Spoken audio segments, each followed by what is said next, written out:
Olá, queridos amigos da Novo Tempo, sejam todos bem-vindos ao programa Bíblia Fácil, seu programa semanal de estudo da Bíblia. Nós estamos aqui num novo cenário, numa nova temática, com novos convidados que vieram participar com a gente aqui, gravando sobre o Espírito Santo. E se você um dia quer estar aqui também nessa sala de aula, gravando com a gente, você pode se inscrever, sabia? Você pode acessar na internet o nosso endereço. Qual é, diretor, o endereço para a inscrição? novotempo.com/participe Bíblia Fácil. novotempo.com/participe Bíblia Fácil. É aí que você se inscreve para vir aqui participar comigo do programa Bíblia Fácil. A cada temporada trazemos novos convidados. Agora, com a nova temporada sobre o Espírito Santo, por falar nisso, quero aproveitar e oferecer para você essa linda revista que nós preparamos com muito carinho para que você conheça mais do Deus Espírito Santo. Deixa eu mostrar aqui essa revista para você. Ela contém 15 temas. Hoje vamos estudar o tema 7. Isso quer dizer que você pode pedir a sua para recapitular aquilo que a gente já estudou e para estudar junto com a gente nos próximos temas. A cada semana um tema, 15 temas sobre o Espírito Santo. Como é que você pede essa revista? Você pode mandar para nós agora uma mensagem pelo WhatsApp. Nós temos um WhatsApp, tá? Ele vai aparecer aqui na tela para você. Você escreva assim: eu quero a revista Espírito Santo. Basta isso. Vamos mandar um link no seu WhatsApp para você preencher aí os dados postais e a gente manda pelo correio para a sua casa, tá bem? Se você quiser, você pode acessar o nosso site na internet, biblia.com.br. biblia.com.br. Nesse site você faz a sua solicitação. Pastor, eu queria usar o telefone, eu queria ligar para pedir vocês por telefone. Também pode. O nosso número está aí na tela. 0 operadora 12 21 27 3121. 0 operadora 12 21 27 3121. Agora você tem que ligar nesse telefone em horário comercial, senão vai cair numa gravação, tá bem?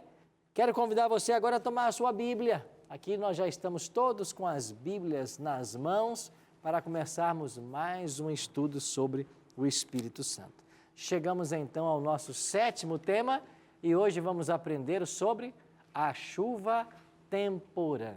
Semana passada estudamos sobre o Espírito Santo na vida de Jesus. Estão lembrados?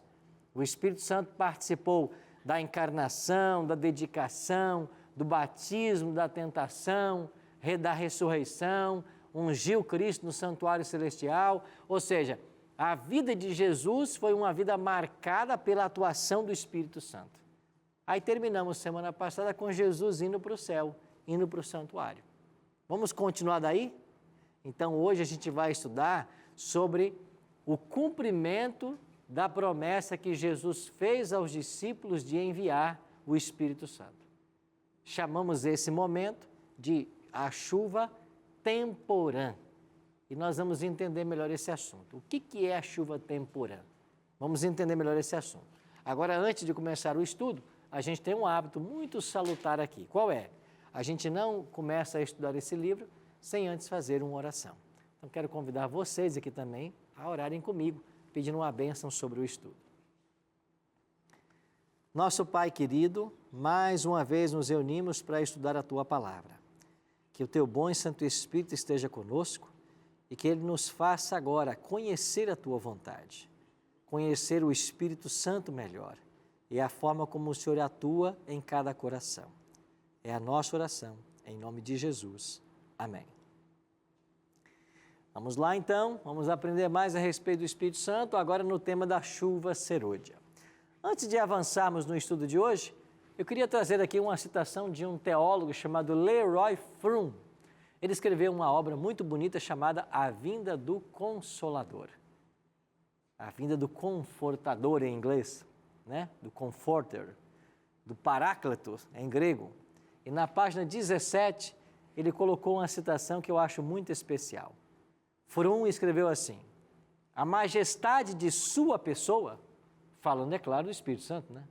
A majestade de sua pessoa, a capacidade de seu poder e a amplitude de sua obra jamais poderão ser plenamente compreendidas ou adequadamente apresentadas. Eu gosto desse texto. O Espírito Santo, o Deus Espírito Santo, é tão maravilhoso, é tão majestosa a sua pessoa, é infinita a sua capacidade, que ele não pode plenamente nem ser compreendido e nem plenamente nós podemos apresentá-lo. Então a gente já sabe que a nossa apresentação, que o nosso ensino sobre o tema do Espírito Santo, ele é um ensino deficitário, porque não existem palavras que possam descrever o Espírito Santo, a pessoa dele e a obra dele. O que a gente faz é tentar entender, mas plenamente impossível. Por isso que o apóstolo Paulo diz, quem é que entende os mistérios de Deus, senão o próprio Deus? Quem é que perscruta a mente de Deus, senão o próprio Deus? Então, para nós é impossível compreendermos plenamente. Mas eu entendo que ainda que nós não compreendamos plenamente, ele escolheu se revelar. Ele se revela através de símbolos, através dos ensinos dos profetas, através do ensino do Cristo. Então, nós temos muito que aprender sobre o Espírito Santo. Plenamente vamos compreender? Não, impossível. Não dá para você querer a criatura entender perfeitamente o Criador. Impossível, né? Mas a gente pode avançar a cada vez mais. E eu queria convidar você para nós irmos lá para o Antigo Testamento, para um dos profetas menores, e vermos mais uma vez a promessa que lá no Antigo Testamento foi feita a respeito do envio do Espírito Santo. Porque a gente já estudou aqui que o Espírito atuou em todo o Antigo Testamento. Estão lembrados disso? Vimos aqui há 2 semanas atrás o Espírito Santo no Antigo Testamento. O Espírito Santo estava trabalhando com a humanidade, mas ele foi prometido de uma forma especial. Haveria um momento que ele viria para dar continuidade ao processo, ao plano da salvação. Cristo viria primeiro, e a vida de Cristo estava marcada, o nascimento, a morte e a ascensão. Seria um ministério de 3 anos e meio apenas. Interessante, né? Essa definição do tempo do ministério de Cristo, 3 anos e meio, foi feita lá no livro de Daniel, 600 anos antes de Cristo. Então, quando a gente estuda Daniel capítulo 9, a gente entende que o ministério de Jesus duraria exatamente 3 anos e meio. Quando Cristo termina o seu ministério e é assunto aos céus, o Espírito viria. Então, vamos ver sobre essa promessa? Jonas, você nos ajuda, por favor, lendo Joel capítulo 2, verso 23. Alegrai-vos, pois, filhos de Sião, regozijai-vos no Senhor, vosso Deus, porque Ele vos dará em justa medida a chuva, fará descer, como outrora, a chuva temporã e a chuva serôdia. Então, olha o que diz o profeta Joel, vocês têm que se alegrar. Quando falamos do tema do Espírito Santo, é motivo de alegria. Olha, filhos de Sião, aqui é uma expressão para os israelitas, né? Alegrai-vos. Sabe por quê? Porque o Senhor, vosso Deus, vai dar em justa medida a chuva. Ele vai dar a chuva para vocês. Ele vai fazer descer, como outrora, a chuva temporã e a chuva serôdia. Em algumas versões, as primeiras chuvas e as últimas chuvas. Agora, que chuva era esta? Não era a chuva normal, natural, que os palestinos estavam acostumados a ver. E o verso 28 nos ajuda a entender. Jonas, por gentileza, o verso 28 agora. E acontecerá, depois, que derramarei o meu espírito sobre toda a carne. Vossos filhos e vossas filhas profetizarão, vossos velhos sonharão, e vossos jovens terão visões. Pronto. Você descobre no capítulo 2 de que a chuva de que ele está falando é uma simbologia da dádiva, da dotação do Espírito Santo. E o profeta Joel marca o dia. Acontecerá depois que derramarei o meu Espírito sobre toda a carne. Vai ter um momento, lá no futuro, em que o Espírito será derramado sobre toda a carne. Então, assim como o Antigo Testamento está repleto de profecias messiânicas a respeito da vinda do Messias, o Antigo Testamento já fazia também profecias a respeito da vinda do Espírito. Lembra de Zacarias 10, 1? Orai ao Senhor para que Ele mande a chuva serôdia no tempo da chuva serôdia. Orar pela chuva. Lembra de Jeremias 31 a 33? Ele faz uma nova aliança com o seu povo e nessa nova aliança Ele vai inscrever em nosso coração, vai colocar as suas leis. Lembra que a gente leu aqui que Ele vai dar o Espírito? Porém dentro de vós o meu Espírito. Então há várias profecias, há várias promessas no Antigo Testamento sobre a vinda do Espírito Santo. Então chegaria o momento em que o Espírito viria, certo? Agora, o profeta Joel usou aqui duas chuvas, temporã e serôdia, que eram chuvas bem conhecidas na Palestina, porque na Palestina chovia muito pouco e o povo de Deus que lá habitava dependia totalmente das chuvas para a sua sobrevivência. Qual era a alimentação principal do povo de Deus na Palestina? Comiam a carne dos animais que eles tinham e ali tinha o trigo, a cevada, o centeio, a aveia, cereais. E dependiam de quê para a colheita do cereal? Da chuva. Eles dependiam 100% da chuva. Nós às vezes não entendemos muito bem isso porque nós não trabalhamos às vezes com a terra. Mas quem trabalha com a terra, o agricultor, ele sabe de quão essencial é a chuva para que o grão produza, para que a terra produza, para que a colheita aconteça. Então, ao usar a linguagem das chuvas, o profeta Joel está falando de uma coisa que era muito comum para eles. Eles sabiam disto. E eles sabiam que todo ano, lá pelos meses de outubro, final de outubro, novembro e início de dezembro, caíam as chuvas temporãs. E aí quando a terra ficava regada, era a hora de lançar semente ao solo, porque a terra estava pronta para germinar a semente. Aí a planta crescia, aparecia a haste, saía a erva, e quando chegava a hora do grão maturar, lá nos meses de março, abril, caía uma segunda chuva, as últimas chuvas, a chuva serôdia. Então, esta linguagem das chuvas era muito clara para o povo lá da Palestina. Chuva temporã e chuva serôdia era algo tão conhecido como para nós hoje. É a questão de você falar de futebol, falar do final de semana. São coisas comuns. E quando vinha a chuva temporã, a semente tinha que estar no solo. E aí então a semente morria, germinava, saía ali então o grão, saía a planta, a haste, frutificava, depois vinha finalmente as espigas. E quando estava quase maturando, era a hora de vir a chuva serôdia.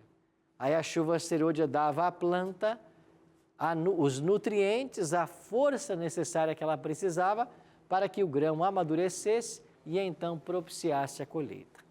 Agora, esta imagem das duas chuvas é tomada pelos profetas para falar da atuação do Espírito Santo em dois momentos da história. Hoje, vamos estudar essa primeira chuva que nós chamamos aqui de chuva temporã. É o estudo de hoje. E na última semana da nossa gravação, da nossa temporada, nós vamos então estudar sobre a chuva serôdia. Então vamos entender hoje a ação do Espírito Santo no passado e depois entenderemos a ação do Espírito Santo no futuro, quando vier a chuva serôdia. Assim os grãos estavam maduros e era a hora de executar a colheita. Tanto é que a Bíblia usa em vários locais a expressão colheita para falar do momento em que Jesus voltará à terra. Quer ver um exemplo? Abre a sua Bíblia comigo aí, em Apocalipse, no capítulo 14. Olha que linda cena. Eu gosto muito do capítulo 14 de Apocalipse, porque além de conter aqui as 3 mensagens angélicas, que é a última mensagem que o povo de Deus deve anunciar, quando chegamos ao verso 14, aqui nós temos a ceifa. Está em casa aí com a sua Bíblia? Acompanha comigo o Apocalipse 14, 14 e entenda que beleza dessas analogias bíblicas para a chuva como obra do Espírito Santo. Apocalipse 14, 14. Olhei, e eis uma nuvem branca, e sentado sobre a nuvem, um semelhante a filho de homem. Quem é filho de homem? Quem é o filho do homem na Bíblia? Jesus. Ele é o filho do homem. Ele está sentado sobre as nuvens. E ele tem na cabeça uma coroa de ouro e na mão tem o quê? Uma foice afiada. Verso 15. Outro anjo saiu do santuário gritando em grande voz para aquele que se achava sentado sobre a nuvem: toma tua foice e ceifa, pois chegou a hora de ceifar, visto que a cera da terra já amadureceu. Verso 16, aquele que está sentado sobre a nuvem passou a sua foice sobre a terra, e a terra foi o quê? Ceifada. Então, a Bíblia usa aqui a linguagem de colheita para falar a respeito do evento da volta de Jesus. Então, você tem aqui um momento em que acontece a volta de Jesus, que é o quê? A colheita. Jesus mesmo usou essa ilustração. Lembra da parábola do trigo e do joio? Jesus falou, quando vier o Filho do Homem, ele vai separar o trigo do joio. Quem é o trigo? É o sincero. Quem é o joio? É o que não é sincero. Então ele vai pegar o trigo, vai juntar no celeiro e vai pegar o joio e vai colocar para ser queimado. É a colheita. Então a colheita na Bíblia é a volta de Jesus. Lembra da parábola do semeador? Jesus falou, eu sou o semeador e eu semeio a palavra. Então a semente é a palavra que é lançada. E quando a semente encontra um bom solo, ela frutifica. E Jesus falou que quando ela encontra um bom solo, ela produz a 60 e a 100 por um. Ela produz muito. Então veja que essa linguagem do reino de Deus, comparada a uma semente, comparado a cereais, a colheita, ela é comum nas Escrituras. É muito bonita essa analogia. Então Jesus volta para a colheita e os grãos de trigo que serão colhidos são sinceros filhos de Deus que se prepararam para a volta do Senhor Jesus. O profeta Joel profetizou e todos aguardavam o momento do cumprimento da promessa. O tempo passou e então chegamos agora ao final do ministério de Jesus. 3 anos e meio durou o ministério de Cristo. E na última noite, véspera da crucifixão, Jesus estava no cenáculo com todos os 12 discípulos. Jesus ali passaria para eles as últimas instruções. Ali Jesus faz um discurso de despedida. E eu queria chamar a sua atenção agora para alguns versos dentro desse contexto de despedida. O primeiro deles, João capítulo 13, verso 33. Eu vou pedir aqui a minha amiga Mariana que leia por gentileza. João 13, 33. Que disse Jesus aí? Filhinhos, ainda por um pouco estou convosco. Buscar-me-eis, e o que eu disser aos judeus, também agora vos digo, a vós outros. Para onde eu vou, vós não podereis ir. Olha as palavras carinhosas de Jesus com os discípulos. Filhinhos, ainda por um pouco de tempo eu estarei convosco. Mas vocês vão me buscar e vocês não vão me encontrar mais. E para onde eu vou, vocês não podem ir. Então Jesus está se despedindo. É um discurso de despedida. Eu imagino que os discípulos ouviram isso com tristeza, né? Um deles até perguntou, mas Senhor, para onde é que tu vais que a gente não pode ir? A gente também vai. Ele disse, não, para onde eu vou vocês não podem ir. E Jesus continua então o seu discurso, no capítulo 14, e agora, Leandro, nos versos 1 a 3, por gentileza, leia o que Jesus promete em João 14, 1 a 3. Olha que verso lindo. Não se turbe o vosso coração, credes em Deus, crede também em mim. Na casa de meu Pai há muitas moradas, se assim não fora, eu vou-lhe teria dito, pois vou preparar-vos lugar. Pode ler mais um? E quando eu for e vos preparar lugar, voltarei e vou receber para mim mesmo, para que onde eu estou, estejais vós também. Para onde você vai, Senhor? Eu vou para onde vocês não podem ir. Eu vou para a casa do meu Pai. Agora, eu vou preparar lugar para vocês. E quando eu preparar, eu vou voltar. e eu vou buscar vocês para morar comigo. Então, olha que promessa bonita, né? Essa linguagem, a casa do Pai, e eu vou buscar para que onde eu estou vocês também estejam. Isso aqui fala do grande anelo do coração de Deus de morar com suas criaturas. Quando Deus criou Adão e Eva, esse era o sentimento. Deus colocou o casal num jardim perfeito e a Bíblia diz que todos os dias Deus vinha visitá-los. Por quê? Porque Deus quer relacionamento. Deus quer morar com suas criaturas. Deus quer conviver com elas. Infelizmente, o pecado provocou uma ruptura, uma tardança no plano de Deus. Mas interessante que mesmo o homem expulso, Deus não ficou lá dentro do jardim e o homem lá fora. O que Deus fez? Olha, eu vou morar no meio de vocês. Me faça um santuário, eu vou morar com vocês. Aí Deus sai do jardim e vai morar no santuário. Não, eu quero morar com vocês. Então, quando o homem fez o santuário, Deus mandou que o homem fizesse, foi para que ele morasse. Agora Jesus disse, agora eu vou fazer uma casa para que vocês venham morar comigo. Aqui está prometido isso. Jonas. Pastor, nós somos considerados filhos de Deus ou criaturas? Ou o filho é só Jesus? As duas coisas. Nós somos criaturas e somos filhos. Jesus nos ensinou a chamar Deus de Pai. Lembra de Mateus capítulo 6, verso 9? Jesus falou assim, quando vocês orarem, orem assim, Pai nosso que estás nos céus. Então Jesus nos ensinou a chamar Deus de Pai. Então, quando nós aceitamos a Cristo como Salvador pessoal e nascemos no reino, nós nos tornamos filhos, príncipes e princesas. Por isso o apóstolo diz, né, de que nós somos filhos e filhas de Deus. E ainda não se manifestou o que havemos de ser, porque coisas gloriosas ainda vêm para nós. Mas nós somos ao mesmo tempo criaturas e filhos e filhas de Deus. A nossa relação com Deus é paternal e filial. Isso quer dizer que Jesus também é nosso irmão mais velho. Um como nós, né? Tentar em todas as coisas a nossa semelhança, diz a Bíblia, né? Ele é o nosso irmão. Ao mesmo tempo também é o nosso Deus, o nosso Pai, a quem nós adoramos.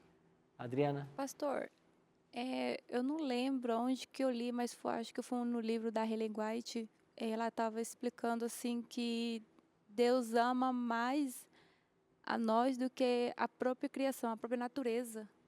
Isso é verdade? Não lembro disso. Eu acho que Deus é amor, né? E ama a todos, né? Não, sim. Ele ama, sim, mas ele se preocupa mais com a gente por causa da nossa salvação, porque a gente está nas mãos, né, do inimigo. E aí eu li um trecho, mais ou menos assim. Eu não lembro, nunca li isso talvez, mas é claro que os seres humanos que foram criados à imagem e semelhança dele, diferem da natureza, diferem dos animais, certo? O animal não tem um plano da salvação para um animal. Isso mais ou menos que eu certo? entendi. Para nós, sim. Para o ser humano, sim. Então, as criaturas de Deus, os animais, não foram feitas imagens e semelhança divina. Só o homem é. É por isso que estamos falando da origem superior das espécies. O ser humano foi criado para governar a terra. Ele é a cabeça. Ele não é fruto de um processo evolutivo, né? Nós não somos frutos da evolução. Não somos frutos de um acaso. Não, nós somos projetados, somos criados por Deus. Por isso que nós temos direito à vida eterna, né? Nesse aspecto, é claro, que há uma hierarquia de valores, né? Então, Jesus prometeu, eu vou preparar lugar e eu voltarei para vos receber. Agora, João 14,16. Miriam, por gentileza. E eu rogarei ao Pai, e ele vos dará outro Consolador, a fim de que esteja para sempre convosco. Filhinhos, não vos deixarei órfãos. Para onde eu vou, vocês não podem ir. Mas eu vou preparar uma casa para vocês. E eu vou voltar para buscar vocês. Agora, enquanto eu estiver lá, preparando a casa, o que eu vou fazer? Eu vou pedir ao Pai para que Ele dê a vocês um outro Consolador, a fim de que Ele esteja para sempre convosco. Então o Pai vai enviar um outro igual a mim. O outro Consolador, eu sou o primeiro, vai vir um segundo. O Pai vai enviar. Então não foi só o profeta Joel, como Jonas leu, que prometeu o Espírito. O próprio Cristo fez várias promessas. Eu vou enviar o Espírito. Quer ver um outro texto? Ah, não, aqui já tem o cumprimento. Mas o outro texto é quando Jesus diz assim, ficai em Jerusalém. Lucas, né? Até que do alto vocês sejais revestidos de poder. Fique em Jerusalém. Então Jesus prometeu isso. Agora, quando é que se cumpriu essa promessa feita tanto por Cristo quanto pelos profetas do Antigo Testamento? Atos 2, versos 1 a 4. Está com a Adriana, né? Por gentileza, Adriana. Ao cumprir-se o dia de Pentecostes, estavam todos reunidos no mesmo lugar. De repente, veio do céu um som, como de um vento impetuoso, e encheu toda a casa onde estavam assentados. E apareceram distribuídas entre elas línguas como de fogo, e pousou sobre cada um deles. Todos ficaram cheios do Espírito Santo e passaram a falar em outras línguas, segundo o Espírito lhes concedia que falassem. Quem é que distribuiu as línguas entre os discípulos? O Espírito O Espírito. O Espírito batizou os discípulos. O Espírito distribuiu dons. Quer dizer que em Atos capítulo 2, 1 a 4, nós temos o exato momento em que a promessa é cumprida. E quando ela é cumprida? No dia de Pentecostes. Você conhece bem essa expressão, né? O povo de Israel celebrava 7 festas ao longo do ano. Uma destas festas era chamada a festa do Pentecostes. Ela acontecia sempre 50 dias depois da Páscoa. Ela tinha que ser celebrada num domingo. E foi num domingo da festa do Pentecostes, 50 dias depois da Páscoa, depois da morte de Cristo, que o Espírito Santo foi dado. O que foi o Pentecostes? O cumprimento da promessa de Joel e da promessa de Cristo, de que o Espírito seria dado. E por que o Espírito veio nesse dia? Porque Jesus estava sendo entronizado no santuário celestial. Adriana? Pastor, antes da volta de Jesus, o Pentecoste também será derramado? Vai acontecer um novo Pentecostes, mas numa proporção muito maior. Esse novo derramamento do Espírito nós chamamos de chuva serôdia. Porque se a primeira foi a temporã, para que a semente fosse lançada e a igreja cristã nascesse, a segunda agora é a hora da colheita, é a hora da volta de Jesus. Bom, mas sobre a chuva serôdia, vamos estudar no último programa da temporada, lá no 15º, tá bem? Você é paciente? Que bom. Aproveita então e vai beber uma água. Vamos para o intervalo. A gente já volta para o segundo bloco. Então a volta de Jesus só vai acontecer porque vai haver uma ação sobrenatural do Espírito Santo.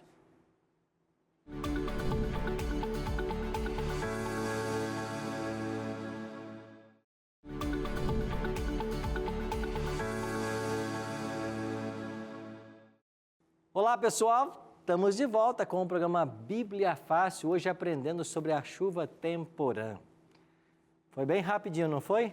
Deu tempo de você tomar uma água? É importantíssimo para a saúde beber muita água.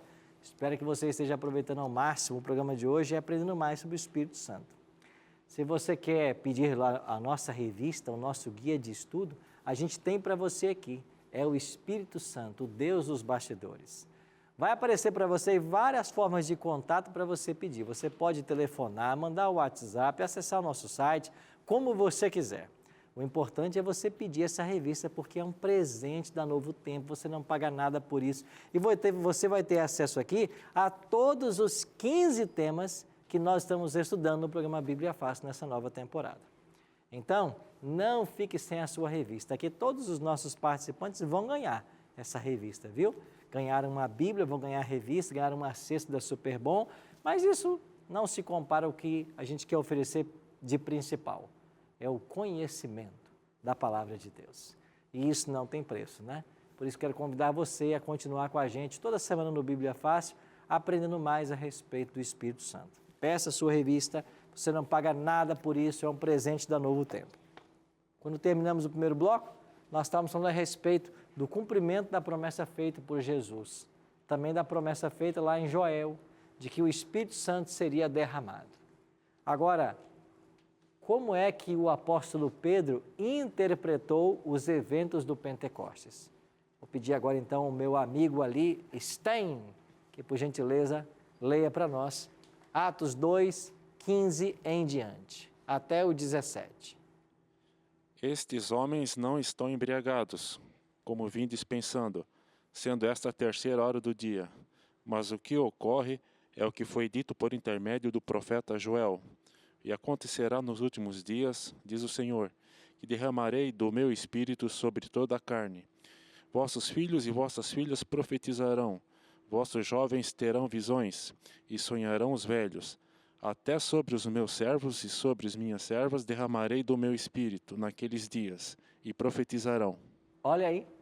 Então o apóstolo Pedro, com autoridade apostólica, cheio do Espírito Santo, está dizendo que o que estava acontecendo ali em Jerusalém, naquele domingo de Pentecostes, era o cumprimento de Joel 2, 28.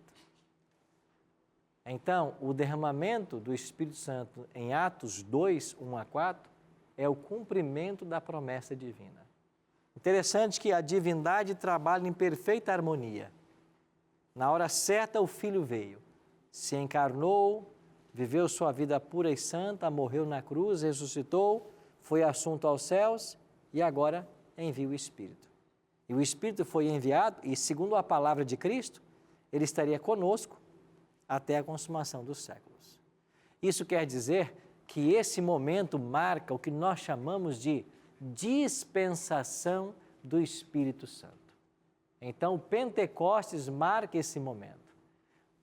Não é que ele não existisse, não é que ele não atuava, que ele não trabalhava, não.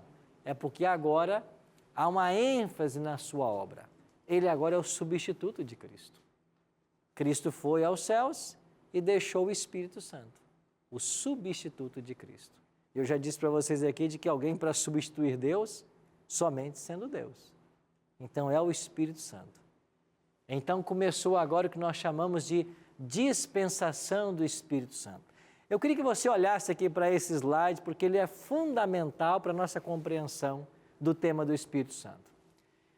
No evento de Pentecostes do ano 31, nós temos o momento em que o Espírito Santo é dado. Só que esta primeira chuva, que nós também chamamos de chuva temporã, é o momento que marca a semeadura. E você está lembrado que a partir de então a semente do Evangelho começou a ser levada a outras regiões? Porque até então, Cristo estava com os discípulos aonde? Em Jerusalém e na região circunvizinha.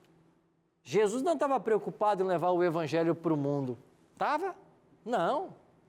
Ele até chegou a orientar os discípulos dizendo assim: vocês não tomem rumo aos gentios. Vocês não entrem em cidades samaritanas. Mas, de preferência, vocês busquem as ovelhas perdidas da casa de Israel. Ou seja, vamos trabalhar com a nação judaica. E por que o ministério de Jesus e dos apóstolos teve essa ênfase nesse momento?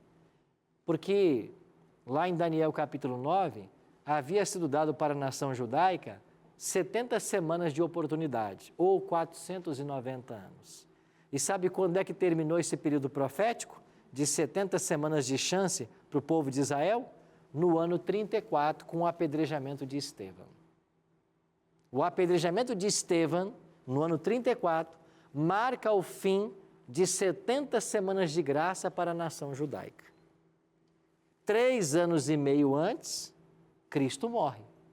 Então, Cristo orienta os discípulos: vocês trabalhem pelo povo de Israel. Por quê? Porque ele só tem mais 3 anos e meio.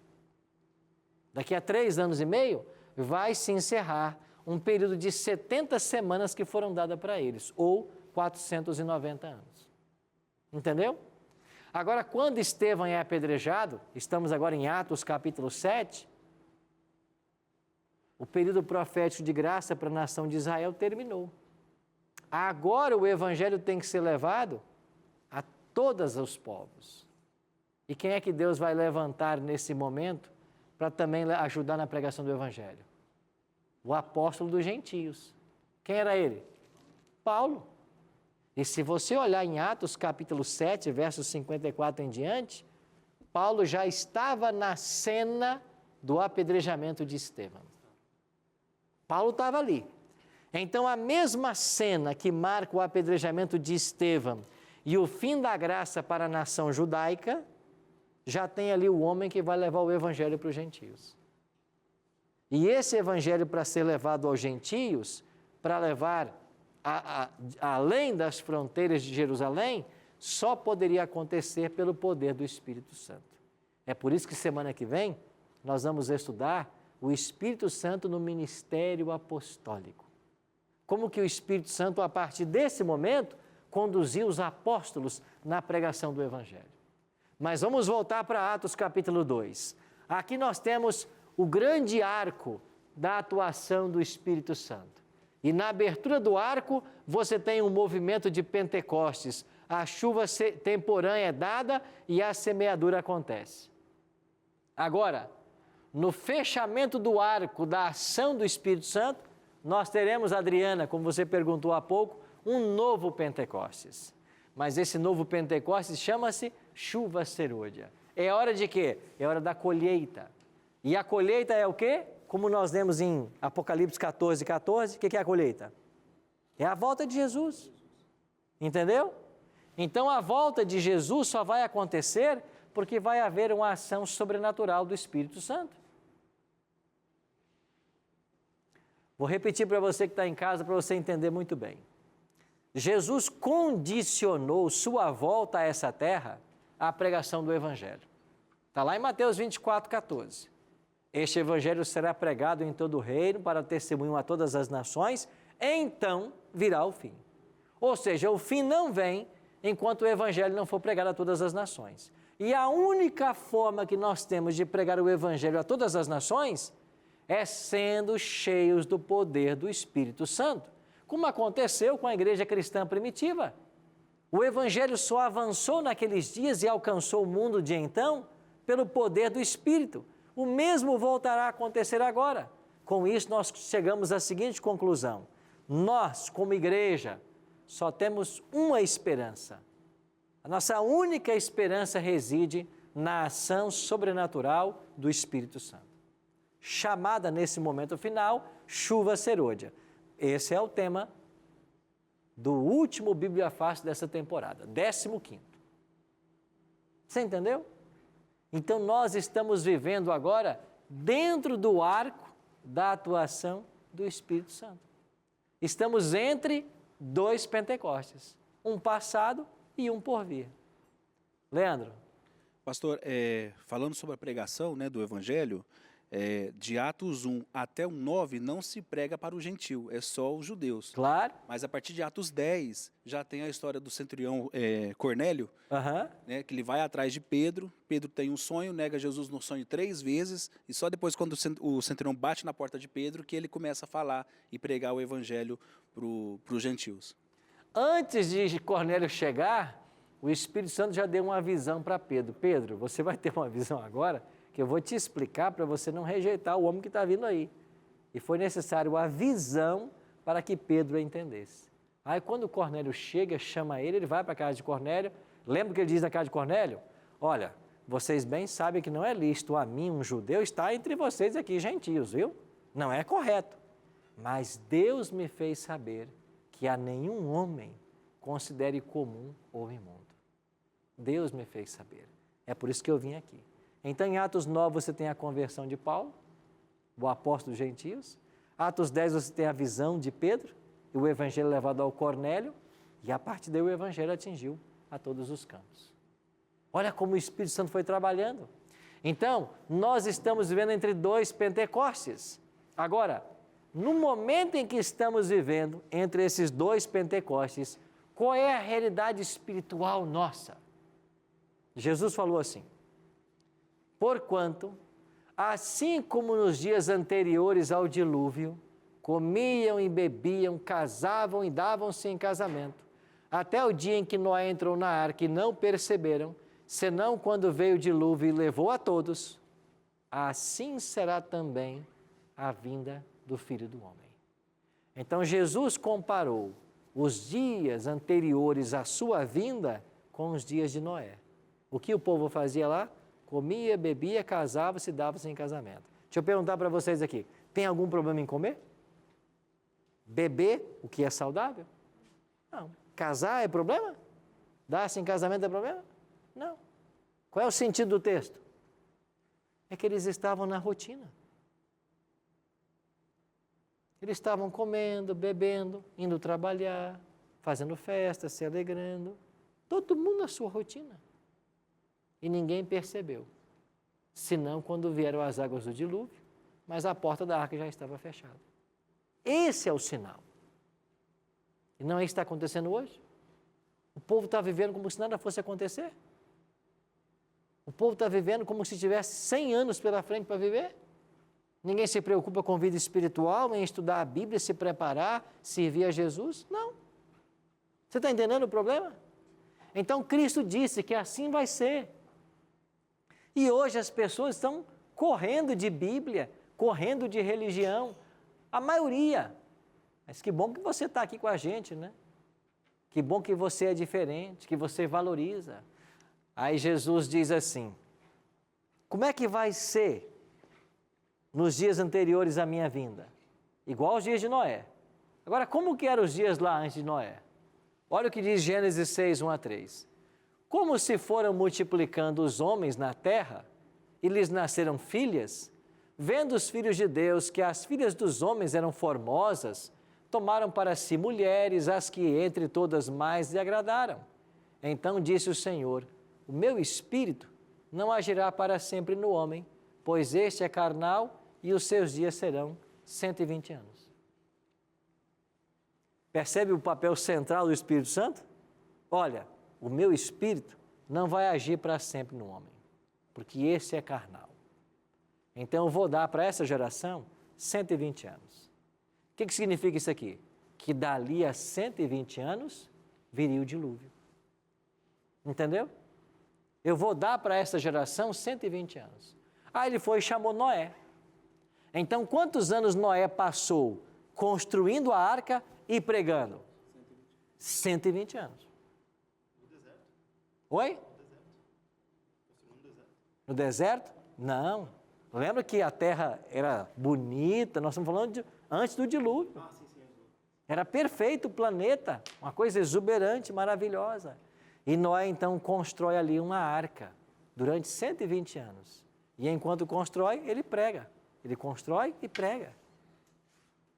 E depois de 120 anos pregando, o que aconteceu? Quantos se salvaram? 8 pessoas. Noé, a esposa, 3 filhos e 3 noras. 8 pessoas. A parábola das 10 virgens que Jesus contou. 5 eram nécias e 5 prudentes. A metade não tinha o azeite. Mas quantas dormiram? Todas. Só que 5 dormiram, mas estavam preparadas com azeite. Por isso elas entraram. Então, está faltando azeite. Está faltando o Espírito. O Espírito de Deus está sendo rejeitado. Acompanha comigo 3 notícias. Criança de 3 anos morre após ser enterrada viva em Turiaçu. Homem mata a esposa e a filha de 5 anos em Osasco, na Grande São Paulo. Juiz é morta a facadas pelo ex-marido na frente das filhas na véspera de Natal, na Barra. O que é isso? O Espírito Santo se retirando da terra. Não do povo de Deus, dos ímpios. Por quê? Porque ele está sendo resistido. Então, lentamente, o Espírito Santo está completando sua obra.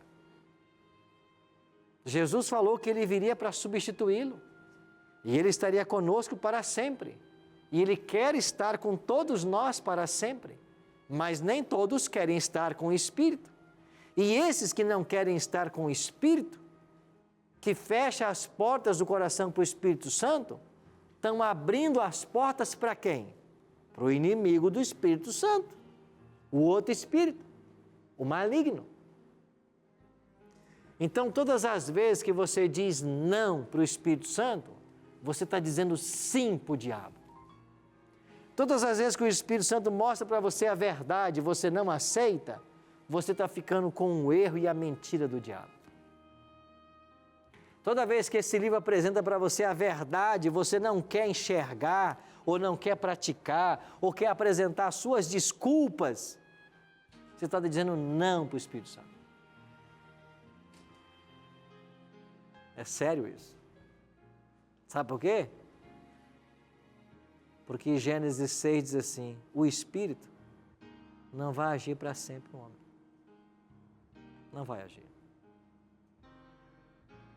Então, se o Espírito diz para você, ó, é isso aqui, segue. Porque se você não seguir, ele vai se retirar. Se você não seguir, você vai se colocar à mercê de um outro poder. Eu sei que isso é sério. Eu sei que eu estou sendo taxativo. Mas eu só estou copiando Cristo. Quando Ele disse assim, ninguém pode servir a dois senhores. Se você vai servir um, você vai ter que odiar o outro. Ninguém pode servir a Deus e as riquezas, que era o contexto da pregação dele. Ninguém pode servir a dois senhores. Então, eu hoje posso apresentar para você as desculpas que eu quero para não seguir a palavra, para não seguir a verdade. Eu posso. Agora, essas desculpas vão valer de quê diante de Deus? Mas peraí, você está se desculpando por quê?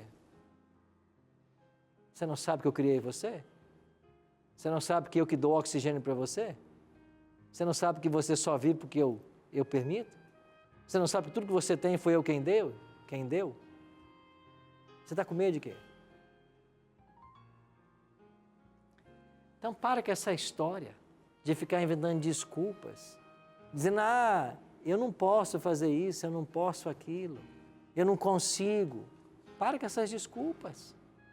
É você e Deus. Agora o Deus que está chamando você para ser fiel, é o Deus que promete estar com você em todo o tempo.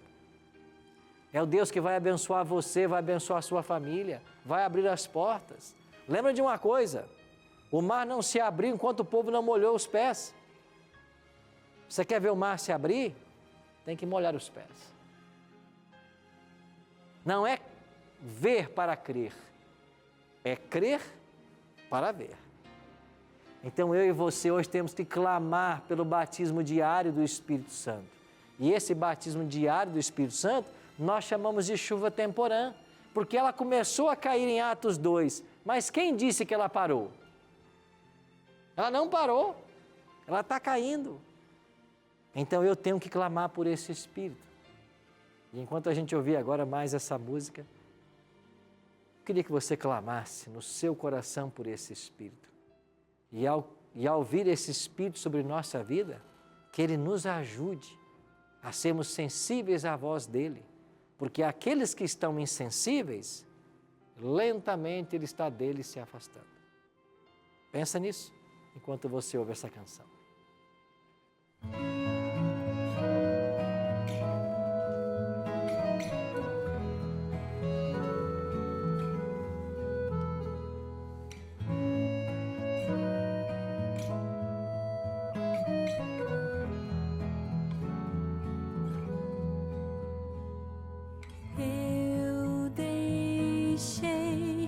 Porta aberta, pode entrar.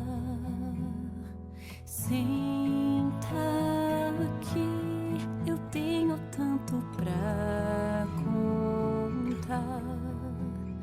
Não repare na bagunça dessa casa, é que só deixei pra arrumar depois, mas fiz um jantarzinho pra nós dois. Eu ouvi dizer que és especialista, o maior restaurador de coração. Faz um favor, restaura agora, mestre, o meu. Então, desprezado e me sentindo um publicano, eu subi bem alto só pra te olhar, mas a força do seu amor sobre-humano me alcançou e convidou-me pra jantar, com repúdio de uma multidão na praça. Ao te ver à mesa com esse pecador, tu entraste em minha casa com tua graça e a salvação oferecida ao meu favor.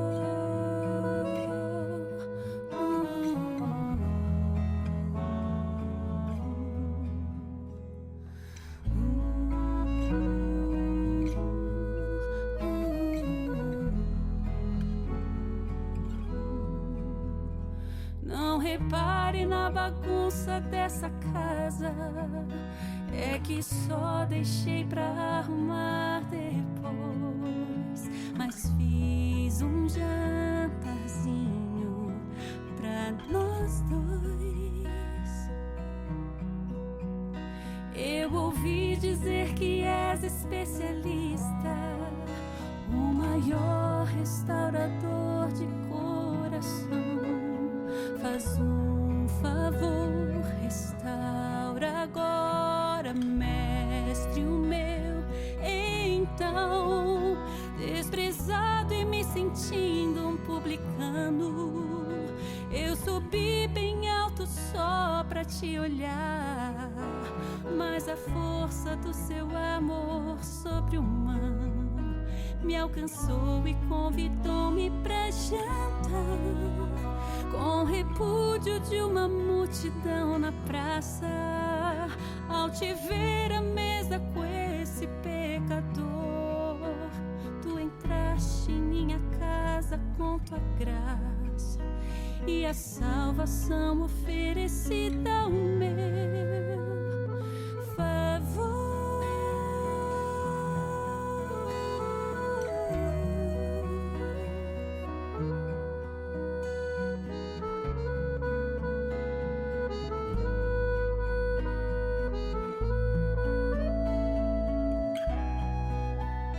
Com repúdio de uma multidão na praça, ao te ver à mesa com esse pecador, tu entraste em minha casa com tua graça e a salvação oferecida ao meu favor.